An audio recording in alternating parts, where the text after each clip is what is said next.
All right, mech commanders, let's talk about the hex map for a moment here. Let's talk about positioning and let's explore a couple of Battletech options, questions and tactica that we're going to ask ourselves. There's this idea in Battletech as a mech commander where we're looking at certain possibilities. We're looking for certain exploits. We're looking for our opponent to make a mistake. Now, of course, when they make a mistake, you have to realize they're making a mistake, or if you're going to do something, you have to realize it's not a mistake. But positioning, right? This idea of proper, best as possible positioning. Then when you have your mechs on the table issuing orders to your mech warriors through the strengths and weaknesses, advantages and disadvantages of the machines you have chosen, utilizing that on the tabletop. So as this exercise, we're going to just kind of visualize a hex map, your most recent hex map. And we're going to talk about a core concept in Battletech, projection. Let's put down a Marauder. Marauder comes to mind because it just looks cool. It's one of my favorite mechs, but it's got some bite and it illustrates this principle pretty well. I put that Marauder down on that hex map and I draw a hex bubble around it. I count out how many spaces, 360 degrees, that it can move. From there, I count out the range of its weapons, those PPCs, those autocannons, the medium lasers. We're talking stock mad, right? That's its projection bubble. That's the potential threat of force that it can project onto other targets if it comes within that hex bubble projection. I say potential because, of course, look, you have to hit. Are targets going to be visible?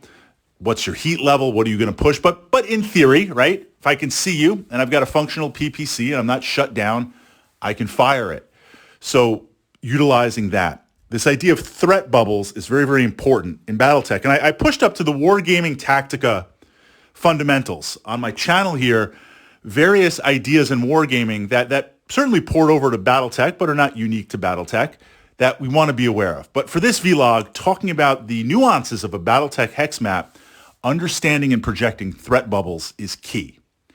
So now let's talk about space. If you can occupy the center of the table, right? You've got your deployment zone on your side. You've got your mechs and vehicles and toys. I've got mine on my side. And we have a mission objective. Let's just say that mission objective is to go out and skirmish and try to deal some damage, blow up some mechs and see what happens. Force one other player off the map with the least amount of losses suffered by yourself, of course. So the middle of the hex map, this is an important place.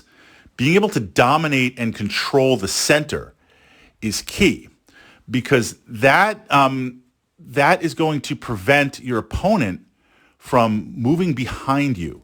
That is going to prevent your opponent from possibly taking out long-range stuff, right? If I have a Jaeger mech or a rifleman or an LRM carrier hanging out in the back, I don't want material to rush up and hit it with short-range weapons.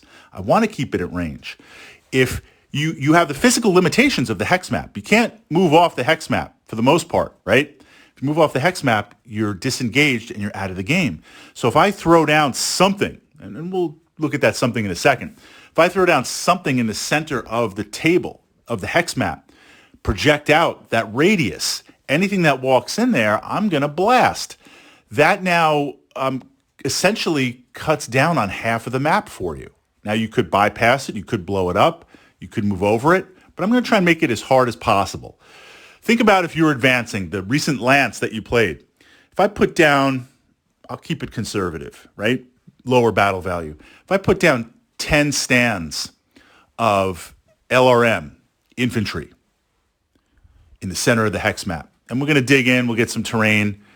That's going to, anything you walk into that, I'm going to just start blasting you away. You might have machine guns, you might have flamers, you might have your own infantry.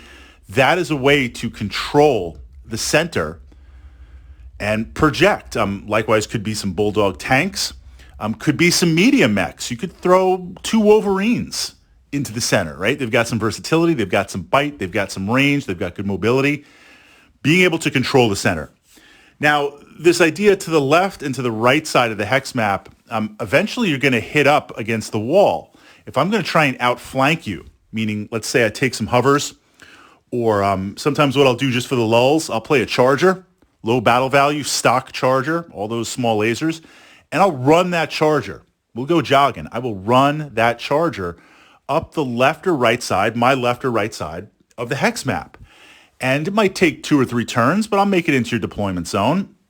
The charger has enough armor that unless you lucky headshot me, you're not going to stop me because I'm not going to stop to brawl with you. I'm just going to run past. Then once I'm in your deployment zone, I kind of camp out and I hang out and see what trouble I can create. I can do that with some locusts also. You could do that with a Jenner, right? Or a spider. So this idea of running up the left or right side of the map to outflank, the reason why you're doing that is it's away from the center. And that means if I'm running up, say, my left side, I can only be attacked from stuff on the right side. Literally, the border of the hex map is protecting me. Where if I run up the center to outflank, right, try to get behind you, try to get into your deployment zone, try to get rear armor, that means you could send units from your left, your right, or directly ahead at me. If I'm on the left side, my left side of the map, and you have units all the way over on the right side, they're not going to get to me in time. So you want to control the center because you can radiate out, but if you're going to try to outflank or make an end run, you want to move to that left or you want to move to that right. The other reason I want to control the center is so I have a fallback point. I want to be able to fall back, have a place to go if I take a couple of bad hits, make a couple of bad tactical decisions going for tabletop glory, right? Go to internals. If I can try to dominate and control the center, things start getting bad, we never retreat. It's a redeployment. We redeploy back, especially if it's a hex map with some terrain, maybe some buildings, maybe some elevation, maybe some light or heavy woods. These pockets where I can pull back and deploy into, that is extremely, extremely important. If I don't control the center and you manage to push me back to my deployment zone and I'm boxed in and you have something running up on the outflank, then from there, how do I operate? What do I do, right? Where do I have to go? I'm literally up, my back is against the wall. I have nowhere to go. So understanding the physical limitations of the hex map and looking at units, looking at lances, looking at mechs, if you're doing that combined arms thing, that's a possibility too. Seeing what you have, dominate the center, outflank on the left or right, and always leave yourself some space to move back to potentially rally and try to lock your opponent down in their deployment zone.